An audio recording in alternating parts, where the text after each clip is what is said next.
গতকালকে আর্জেন্টিনা যে খেলা খেলেছে স্পেনের সাথে, সে খেলায় বিশ্বকাপ তো দূরের কথা, চায়ের কাপ জিতারও সম্ভাবনা ছিল না।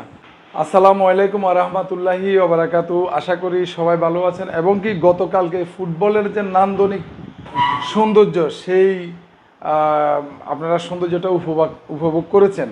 অর্থাৎ গতকালকে বলতে আজকে বাংলাদেশ সময় রাত 1টায়। তো স্পেন যে খেলাটা উপহার দিয়েছে, এটাকেই বলে নান্দনিক ফুটবল, এটাকে বলে ফুটবলের শৈল্পিকতা, এটাকে বলে ফুটবলের আকর্ষণ।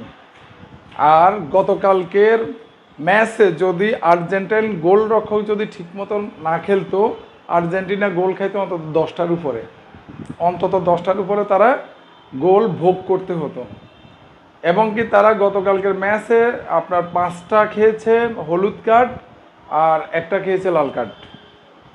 আর ম্যাচের মধ্যে যে স্পেন প্লেয়ারদেরকে গলা ধাক্কা দেওয়ার প্রবণতাও তাদের মাঝে লক্ষ্য করা গেছে। অর্থাৎ আমরা এটাতে ধরে নিব যে আর্জেন্টাইন এবং কি ব্রাজিল বর্তমানে তাদের যে ফুটবলের নান্দনিকতা সেটা কিন্তু হারিয়ে ফেলেছে এবং কি সেটা তারা দেখাতে ব্যর্থ হয়েছে। আমরা তো গতকালকে দেখলাম না যে মেসির জাদু, সবাই তো বলে তাকে ম্যাজিক ম্যান। কোথায়? 120 মিনিট পুরোটা দাপিয়ে খেলেছে স্পেন, পুরো মাঠ তাদের কাভারে ছিল, 2টা সুযোগ পেয়েছিল, কোনোটাই কাজে লাগাইতে পারে না আর্জেন্টিনা। এবং মেসির জাদুও শেষ, মেসির জাদু আর কাজ করে না। কারণ আমরা বাংলাদেশে মানে আমরা যারা আর্জেন্টাইন ফ্যান এবং কি ব্রাজিলের ফ্যান আছেন, তারা মনে করেন যে আর্জেন্টিনা ব্রাজিল, আর্জেন্টিনা ব্রাজিল। আরে ভাই, খেলার নৈপুণ্যতা গতকালকে শিখার দরকার ছিল আপনাদেরকে, যে খেলার নৈপুণ্যতা কাকে বলে, খেলা কাকে বলে, কত প্রকারও কি স্পেন দেখিয়ে দিয়েছে। এর আগে আমি ভিডিওতেও বলেছিলাম যে এবারে বিশ্বকাপ ফুটবল চ্যাম্পিয়ন হবে না আর্জেন্টিনা এবং কি ব্রাজিল। অনেকে আমাকে গালিও দিয়েছেন, বকাও দিয়েছেন। আমার কথা হচ্ছে, স্পেন যে তার ফুটবলের যে একটা নান্দনিকতা দেখিয়েছে, এটা আপনি কোন দিকে ফালাবেন? এটা কোনো দিকে তো ফালানোর আপনার জায়গা নাই। স্পেন খেলেছে, এবারে দেখেন স্পেনের চাইতেও আরও ভালো ভালো দল আছে। এবারে বিশ্বকাপ ফুটবলে কোবারদে ভালো খেললো, তারপরে আপনার যে অন্য দলগুলো সুপার ভালো খেলেছে, মিশর ভালো খেলেছে। কিন্তু আমরা খালি পড়ে থাকি কি আর্জেন্টিনা ব্রাজিল, আর্জেন্টিনা ব্রাজিল। এখানে এদের এখন আর ওই নৈপুণ্যতা, মেসির নৈপুণ্যতা আর নাই, মেসির নৈপুণ্যতা আর নাই, নেইমারের নৈপুণ্যতা আর নাই। কারণ শুধু ফুটবল এত সোজা না যে 5 বছর পর পরে বা 4 বছর পর পরে 5 বছর সময় একটা বিশ্বকাপ আয়োজন হয়, আপনি শুধু বলবেন যে নেইমার সেরা, মেসি সেরা, তারপর মার্টিনেজ সেরা, এর সাথে সেরা আরও লোক আছে। গতকালকে টোটালি কোনো বল পাই নাই, টোটালি কোনো মেসিও কোনো বল পাই নাই। কিসের মেসি? ঘোড়ার ডিমের মেসিরা খেলা জানে না। হাজার হাজার কোটি দর্শককে তারা মানে চোখের জলে ভাসাইছে। মানে তারা বিশ্ব সেরা বর্তমান রানিং চ্যাম্পিয়ন ছিল। তারা হাজার হাজার লক্ষ বাংলাদেশের তাদের ফ্যান ফলোয়ার এদেরকে কাঁদাইছে। বাংলাদেশে না, সারা বিশ্বেই এদের ইয়েটা ছিল। তাহলে কি খেলা খেলেছে তারা?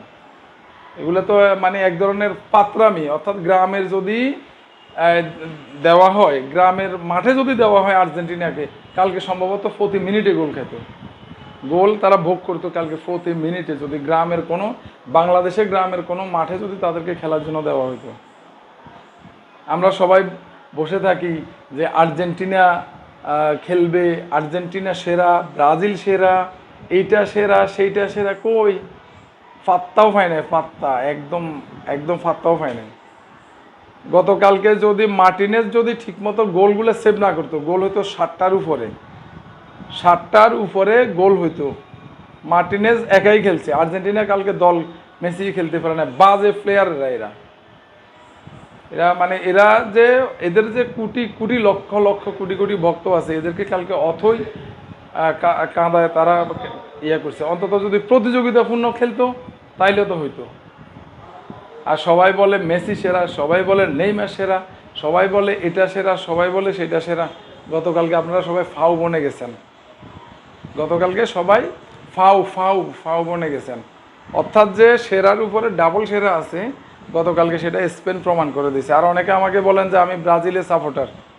No never. আমি ব্রাজিলের সাপোর্টার ছিলামও না, নাইও থাকবো না ভবিষ্যতে। কারণ ভালো যে খেলে আমি তার সাথেই আছি। আপনারা শুধু বলেন যে স্পেন পারবে না, স্পেনকে আপনারা তুলোধুনো করে দিবেন। কি করছেন গতকালকে? বলও তো ফান নাই, খেলার জন্য তো বলও আপনাদের হাতে ছিল না। এত সোজা একটা কথা আছে যে যাকে আপনি অবহেলা করবে সেই কিন্তু আপনার কাজে আসবে। আপনারা এত সোজা মনে করেন বিশ্বকাপ উন্মাদনা আপনাদেরকে কেউ এমনিতে ছেড়ে দিবে? আপনারা দাম্ভিকতা, অর্থাৎ আপনারা নাকি মেসিকে বলেন যে ফুটবলের ঈশ্বর বলেন। কোন দিক থেকে বলেন? এত সোজা না। নৈপুণ্যতা দেখানোর জন্য, খেলা আরও ভালো খেলার জন্য আরও অনেকে আছেন, আরও অনেকে আছেন, চিন্তাও করতে পারবেন না। কোপাবাদের যে দলটা একটা দ্বীপের একটা দেশের দল, সেই দলটা যে গত খেলা উপহার দিয়েছে যেটা চিন্তার বাইরে। তো সব মিলিয়ে আমরা মানে খেলাটা গতকালকের স্পেনকে অভিনন্দন জানাচ্ছি। স্পেন এগিয়ে যাবে। সবসাথে ভালো লাগলো স্পেনের ফুটবল বিশ্বকাপের যে অর্থটা আছে সেটা নাকি ফিলিস্তিনের মানুষ এবং কি শিশুদের জন্য ব্যয় করা হবে, এবং কি স্পেনের যে খেলোয়াড় যে ছেলেটা, আমি নামটা এই মুহূর্তে মনে আসতেছে না, তার আয়ের অর্থগুলোও ফিলিস্তিনের শিশুদের জন্য ব্যয় করা হবে।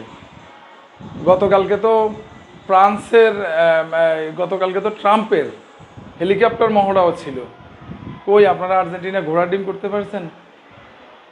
আর ভাই খালি মেসি, খালি নেইমার, খালি এমবাপ্পে, দেখেন কি করছে আপনাদেরকে, ধুলোয় গড়াগড়ি একদম অবস্থা শেষ করে দিছে। যাই হোক, ফুটবল হচ্ছে 90 মিনিটের খেলা বা তার সাথে একটু বেশি। অনেক ভালো খেলা উপহার দিয়েছে স্পেন। স্পেনের জন্য অলওয়েজ শুভকামনা। আর স্পেন ভবিষ্যতে আরও ভালো খেলুক, আরও ভালো ভালো দল চ্যাম্পিয়ন হোক, নতুনত্ব আসুক, সেই শুভকামনায়।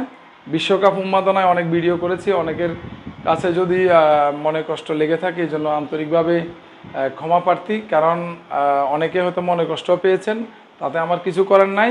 আমি আগেই বলেছিলাম যে এবারে বিশ্বকাপ ফুটবল 2026-এ আর্জেন্টিনা এবং কি ব্রাজিল কোনোটাই চ্যাম্পিয়ন হতে পারবে না।